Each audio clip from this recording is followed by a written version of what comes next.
Good evening. I'm your host here at States Wire, and tonight we've got breaking developments shaking both the global stage and the American political landscape. Time is running out, and not just overseas. Let's dive in. We are now less than 24 hours away from the deadline President Trump has given Russia. Stop its bombardment of Ukraine or face the consequences. And here's the kicker. The White House says a face-to-face between Trump and Vladimir Putin could happen as early as next week. Critics warn Putin could be buying time, using negotiations as cover while his military ramps up attacks. Trump isn't just talking tough. He's tightening the screws on Moscow, targeting Russian oil exports, even those going to India. That could choke Russia's war chest, but it might also drive global fuel prices through the roof. Meanwhile, deep in Texas, a political drama is unfolding. Democratic lawmakers have literally left the state, trying to block a Republican redistricting plan they claim will strip minority communities of their voice. Governor Greg Abbott is furious. He's threatening to remove them from office, even hinting at bribery charges if they use donations to pay off fines. The FBI has been called in to track them down. But here's the thing. Without federal charges,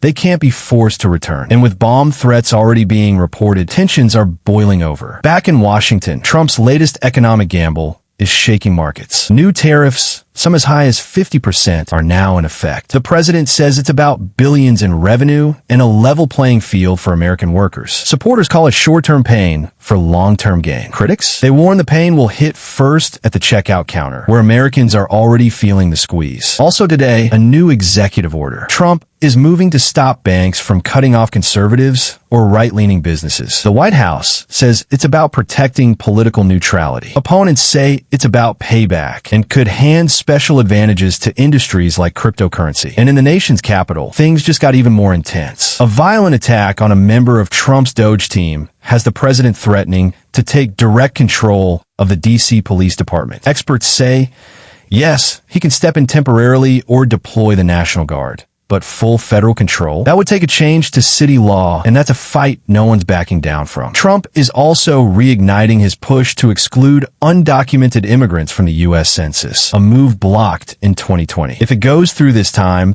it could reshape political power for decades, tilting it heavily toward Republican states. And in the background, the Epstein investigations continue quietly but steadily. They're stirring suspicion and anger among Trump supporters, adding yet another layer to the nation's already volatile political climate. From Ukraine's war front to Texas's political standoff to the economic and legal battles brewing in Washington. The pace of change right now is staggering. The stakes higher than ever, and the ripple effects will reach every corner of America. Stay with us right here at States Wire, where we cut through the noise and bring you the facts that matter. Verified, clear-eyed reporting on this rapidly evolving conflict in the Middle East. We bring the world to your screen.